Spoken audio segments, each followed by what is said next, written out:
Friends, पिछले video में हमने दिल्ली सल्तनत के बारे में पूरा पढ़ लिया था। गुलाम खिलजी, तुगलक सैयद लोदी। तो तुगलक पढ़ते टाइम हमने देखा था किस तरह से विजयनगर साम्राज्य और बहमनी साम्राज्य अलग हो गया। तो आज हमें विजयनगर साम्राज्य के बारे में देखना है, क्योंकि वही अलग हुआ था सबसे पहले 1336 में। तो तुगलक के बारे में एक बार रिवीजन करते हैं। फ्रेंड्स, 1320 से 1398 के बीच में तुगलक डायनेस्टी थी। पहले तो गाजी तुगलक था, फिर उसका बेटा उल्गू खां जो मोहम्मद बिन तुगलक के नाम से गद्दी पर बैठा था। उसने कैसे अपनी कैपिटल दिल्ली से देवगिरी महाराष्ट्र में ले गया था, जिसका नाम उसने दौलताबाद रखा। फिर किस तरह से यहाँ पर पानी की परेशानी हो गई थी, तो वापस ये 1335 में कैपिटल दिल्ली लाया। लेकिन इस ड्यूरेशन में जो सेंट्रल इंडिया और साउथ इंडिया में जो मुसलमान लोग रह गए थे, वो वापस नहीं आए। इस तरह से सेंट्रल इंडिया में मुसलमान लोग बढ़ गए थे, और जो इसने पैसे चलाए थे, तो किसी भी बेस मेटल के पैसे चलाए थे तुगलक ने, तो यहाँ से लोगों का विश्वास इस राजा पर कम हो गया था। और वहीं से जैसे ये 1335 में अपनी कैपिटल वापस ले गया, 1336 में विजयनगर साम्राज्य बन गया, बिल्कुल साउथ में। आप ये मैप में देख लेना कहाँ है इसकी लोकेशन। और 1347 में बहमनी साम्राज्य, यानी 1336 के 11 साल बाद बहमनी साम्राज्य बन गया, वहीं पर जहाँ पर इसने पहले कैपिटल बना रखा था, दौलताबाद। ठीक है, तो आज हम बहमनी साम्राज्य को नेक्स्ट वीडियो में देखेंगे। आज हम विजयनगर साम्राज्य को देखते हैं। 1336 में ये बना है।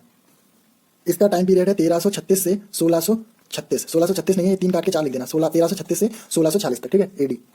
इसके 11 साल बाद ही बहमनी साम्राज्य बन गया था। आपको पता है 1347 में बहमनी साम्राज्य महाराष्ट्र क्षेत्र में। ध्यान रखने वाली बात यह है कि कैपिटल दोनों की आज के कर्नाटक क्षेत्र में थी। जैसे इसकी कैपिटल थी हम्पी, यहाँ पे तो वर्ल्ड यूनेस्को हेरिटेज साइट भी है। और बहमनी की साम्राज्य थी गुलबर्गा।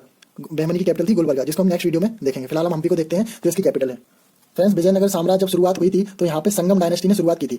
फिर धीरे धीरे डायनेस्टी चेंज होती है एक साम्राज्य में, तो इसी तरह यहाँ पे भी डायनेस्टी चेंज हुई। पहले तो संगम डायनेस्टी से शुरुआत हुई इसकी, फिर सुलभ, तुलुब और अराविडू डायनेस्टी बनी। ठीक है, इसको याद करने का सिंपल तरीका है, PQRST, ST पहले आएगा, फिर अराविडू, आपको याद हो जाएगा। तो हो जाएगा संगम डायनेस्टी, सुलभ डायनेस्टी, तुलुब डायनेस्टी। ओके, तो विजयनगर साम्राज्य की शुरुआत संगम डायनेस्टी से होती है, जिसमें गिने चुने 6 राजा हैं। उनमें से एक है हरिहर बुक्का। हरिहर बुक्का ने तो इनकी शुरुआत की ही थी, तो हरिहर बुक्का, फिर से हरिहर बुक्का, यानी हरिहर 2 और बुक्का 2, कोई प्रॉब्लम नहीं। उसके बाद देवराय 1 एंड देवराय 2, बस इनके बारे में आपको जानना है। ये ऑर्डर नहीं है, इसके बीच बीच में भी राजा आते हैं, जैसे हरिहर 1 बुक्का, बुक्का 1, हरिहर 2। फिर यहाँ पर एक राजा आया जिसका नाम था वीरूपक्ष राय, लेकिन इनके बारे में हम ज़्यादा पढ़ते नहीं, क्योंकि इन्होंने कुछ किया भी नहीं, पेपर में आता भी नहीं है।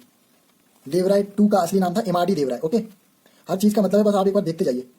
हरिहर और बुक्का ने अपनी डायनेस्टी का नाम संगम डायनेस्टी इसलिए रखा क्योंकि इनके पिताजी का नाम संगम था। यहाँ से क्वेश्चन आते हैं 2 तीर्थयात्री के बारे में। एक है निकोला कांटी जो इटली से आया था, एक है अब्दुल रज्जाक जो फारस से आया था। इन सब में हम सबसे ज्यादा देवराय 2 के बारे में पढ़ेंगे, तो यहाँ हम ऐसे गोला बना लेते हैं। देवराय 2 के बारे में सबसे ज्यादा पढ़ेंगे। फ्रेंड्स, पेपर में कंफ्यूजन हो जाती है कि निकोला कांटी देवराय 1 के टाइम पे आया था कि 2 के टाइम पे। देखो, देवराय 2 का असली नाम कुछ ना कुछ होगा, वो है इमाडी देवराय। इमाडी देवराय ये मुस्लिम नाम लग रहा है, और साउथ जैसा नाम लग रहा है, तो साउथ का नाम लग रहा है मुस्लिम। तो हम पहले मानते हैं कि हमें मुस्लिम नाम लग रहा है, तो हमें पता लगता है कि फारस का जो अब्दुल रज्जाक था वो देवराय 2 के टाइम पर आया था। इमाडी देवराय से याद रखेंगे, ये मुस्लिम का नाम लग रहा है। इससे एक चीज और याद रखेंगे, इमाडी देवराय ने 2K यानी 2000 मुस्लिम सेना की भर्ती की थी अपने यहाँ पर। ये हिंदू शासन चल रहा है और 2000 मुस्लिम सेना की भर्ती की थी। ये क्वेश्चन आ चुका है, इसलिए बता रहा हूँ। इमाडी देवराय, इमाडी मुस्लिम जैसा नाम हो गया। इससे 2 चीज याद हो गई, एक तो फारस का अब्दुल रज्जाक के टाइम पर आया था इमाडी के टाइम पर, और 2K मुस्लिम सेना रखी थी। अब ये साउथ का भी नाम लग रहा है, साउथ जैसा भी नाम लग रहा है ना, इमाडी। इससे हमें याद होता है इन्हीं के यहाँ पर एक फेमस तेलुगु कवि रहते थे। क्वेश्चन आता है कि कौन से फेमस तेलुगु कवि किसके दरबार में रहते थे। तेलुगु कवि इन्हीं के यहाँ रहते थे, नाम था श्रीनाथ। कंफ्यूजन नहीं होगी आपको कि कहाँ रहते थे इनमें से बताने में। सिंपल, आपको इमाडी मुस्लिम नाम लग रहा है, इससे 2 चीजें याद हुई। इमाडी साउथ का नाम लग रहा है, इससे हमें एक चीज याद होगी।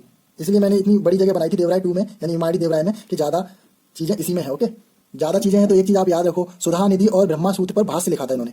सुधा निधि एंड ब्रह्मा सूत्र पर भाष्य लिखा। अब ये देवराय 2 की इतनी बड़ी जगह, हाथी के पेट जैसी जगह हो ही गई, तो हाथी की सूढ़ भी बना देते हैं। यानी कि थोड़ी गलत बन रही है, लेकिन ध्यान रखना आप, इसी के पास हाथी के शिकारी की उपाधि थी, जो थी जगबेटकर उपाधि। हाथी के शिकारी की उपाधि जगबेटकर उपाधि। ठीक है, सिंपल।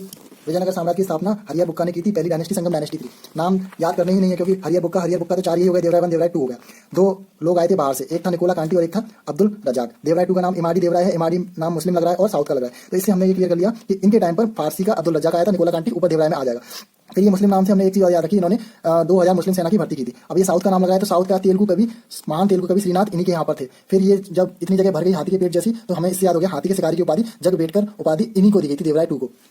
आप एक बार देख लीजिए यहाँ पे। अच्छा, क्वेश्चन एक ये आता है कि इनमें से सबसे पहले महाराजाधिराज की उपाधि किसको मिली थी। तो ये सिंपल है, क्योंकि गुप्ता डायनेस्टी में महाराजाधिराज की उपाधि सबसे पहले किसने ली थी, थर्ड ने ली थी। थर्ड ने श्रीगुप्त घटोत्कच, उसके बाद जब चंद्रगुप्त 1 आया था 3rd नंबर पे, उसने ली थी। और यहाँ पे 3rd नंबर पे आया हरिहर 2, तो महाराजाधिराज की उपाधि इन्हें ही मिली। हमें याद करने की जरूरत ही नहीं थी, पहले से ही याद आ गया।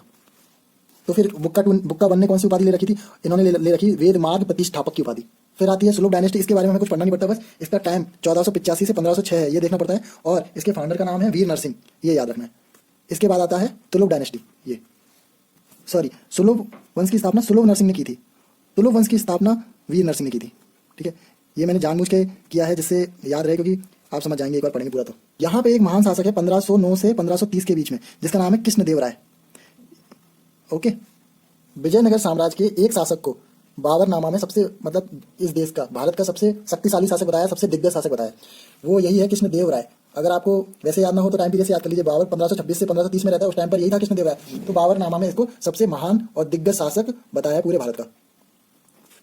हालांकि जब आप बाबर के बारे में पढ़ेंगे तो देखेंगे 1526 से 30 के बीच में उसने टोटल 4 युद्ध किए और वो साउथ तक तो आ ही नहीं पाया, फिर भी इसे महान बोला गया है, ध्यान रखने वाली बात है। अच्छा, ये दिग्गज बाबर ने बोला वो तो सही है, इसका एक और प्रूफ है। इसके यहाँ 8 दिग्गज कवि थे, यानी 8 दिग्गज कवि थे इसके यहाँ पर। ये क्वेश्चन आ चुका है। और तेलुगु का ये क्लासिकल युग माना जाता है, क्लासिकल युग इसी टाइम पर। ये भी क्वेश्चन आ चुका है यार। तेलुगु का क्लासिकल युग था, यानी तेलुगु का मूल्य तो बढ़ गया इसकी वजह से। अच्छा, तो संस्कृत का मूल्य क्या हुआ? संस्कृत का मूल्य भी जंप कर गया ऊपर, क्योंकि एक जो साहित्य प्रेमी है वो किसी भी लैंग्वेज को पीछे नहीं छोड़ता। तो तेलुगु का मूल्य तो बढ़ा ही सही, और संस्कृत का मूल्य भी ऊपर जंप किया। इन्होंने हजारा और विट्ठल स्वामी मंदिर की स्थापना की थी। अच्छा, इनको आंध्र से क्या प्यार था पता नहीं, लेकिन इन्होंने 3 उपाधि ली थी, तीनों आंध्र के नाम से ही हैं। आंध्र भोज, आंध्र पितामह या फिर अभिनव भोज। आंध्र भोज, आंध्र पितामह या अभिनव भोज, ये 3 की उपाधियां थी। फिर फ्रेंड्स, तालीकोटा का युद्ध होता है 1565 में। ये तो 1530 में चलेगा कृष्णदेव राय। तालीकोटा का युद्ध होगा 1565 में। इसके ऊपर जो बहमनी साम्राज्य है उनके और विजयनगर साम्राज्य के बीच में। विजयनगर साम्राज्य का उस टाइम पर जो नेतृत्व कर रहे थे वो थे राम राय। एक तरफ राम थे और एक तरफ अली। ठीक है, राम और अली। एक तरफ राम राय थे एकदम, एक दूसरी जगह थे अली आदिल शाह। इससे याद हो जाएगा, तालीकोटा का युद्ध था। तुगलक डायनेस्टी में लास्ट सदाशिव था। श्री कृष्ण तो आ चुके और लास्ट में शिव जी थे। ठीक है, इन्होंने कैसे भी करके पेनगोंडा में शासन किया। फिर विजयनगर साम्राज्य का चौथा राजवंश अराविडु वंश आ गया। टाइम पीरियड है इसका 1570 से लेकर 1672 तक। मतलब मेन विजयनगर साम्राज्य तो 1646 में खत्म हो गया, लेकिन कुछ क्षेत्रों में शासन करते रहे होंगे, इसलिए अराविडु वंश का 1570 से 1672 तक है। इसके फाउंडर हैं तिरुमल और लास्ट शासक थे रंगथरी। ठीक है फ्रेंड्स, तिरुमल और रंगथरी। इसमें एक क्वेश्चन आता है, वो देख लो। वेंकट टू नाम का एक शासक था, वेंकट टू। उसी ने मैसूर राज की स्थापना की थी। मैसूर राज की स्थापना उसी ने की थी। ठीक है, क्वेश्चन को एक बार रिवाइज करते हैं। विजयनगर साम्राज्य 1336 में आ गया था। इसके 11 साल बाद 1347 में बहमनी साम्राज्य होगा। इनके बीच में तलीकोटा का युद्ध होगा। अली और राम, एक तरफ अली, वो देखेंगे बाद में। संगम डायनेस्टी की शुरुआत होती है, क्योंकि हरिहर और बुक्का ने विजयनगर साम्राज्य की शुरुआत की थी और इनके पिताजी का नाम संगम था, इसलिए संगम डायनेस्टी। विद्यारण्य एक संत थे, उनसे इन्होंने आशीर्वाद लिया था। हरिहर बुक्का में जिन्हें चुने 4-6 शासक है। हरिहर बुक्का, देवराय 1, देवराय 2। देवराय 2 का नाम इमाड़ी देवराय है। इमाड़ी देवराय से हमें ये पता लगता है ये मुस्लिम नाम है या फिर साउथ का नाम है। मुस्लिम से हमें 2 चीजें याद होती थी, एक तो अब्दुल रज्जाक इनके टाइम पर आया था, और 2 के मुस्लिम सेना इसी ने भर्ती की थी। साउथ के नाम से हमें ये याद आता है तेलुगु के कवि, महान कवि श्रीनाथ इसी के टाइम पर थे। अच्छा, ये जो पेट है, हाथी जैसा पेट है, मतलब इतनी जगह देवराय 2 ने भर दी। इसमें एक चीज याद रखना, सुधानिधि और ब्रह्मा सूत्र पर भाषा इन्होंने लिखा था। अब ये हाथी का पेट है, तो ये क्वेश्चन आ चुका है। जगवेदकर की उपाधि इनके पास थी, जो बोलते थे हाथी का शिकारी। इसमें वो पूछते हैं कि महाराजाधिराज की उपाधि किसने ली थी? गुप्ता साम्राज्य की तरह थर्ड जो रूलर था उसने महाराजाधिराज यानी हरिहर 2 ने। हरिहर 1, हरिहर बुक्का 1, हरिहर 2, तो ये थर्ड शासक हो गया। ये महाराजाधिराज की इसने उपाधि ली। इसके बाद सुलभ, तुलुप और अरिविडु वंश आएगा। सुलभ वंश की स्थापना सुलभ नरसिंह ने की और तुलुप वंश की स्थापना वीर नरसिंह ने की। इन्हीं के टाइम पर कृष्णदेव राय था, जिसके बारे में हमें बहुत कुछ पढ़ना पड़ता है। कृष्णदेव राय 1509 से 1530 के बीच में था। विजयनगर के एक राजा को बाबरनामा में लिख के दिया है कि यहाँ सबसे महान शासक था, सबसे शक्तिशाली और दिग्गज शासक था पूरे भारत का। वो यही था, टाइम पीरियड से पता लग जाएगा। दिग्गज शासक था, यानी कि 8 दिग्गज कवि थे, इसी के शासनकाल में रहते थे। तेलुगु का क्लासिकल युग था। तेलुगु का मूल बढ़ा और संस्कृत भी जंप किया। इसका मतलब तेलुगु में इन्होंने लिखा था, मूल से हमें ये पता लगा अमूद माल्याद। ये ट्रिक होती है जो हमें याद आ जाती है पेपर में किसने लगा। और संस्कृत भी जंप किया, यानी जम्बती कल्याणम इन्होंने संस्कृत में लिखा, कृष्णदेव राय ने।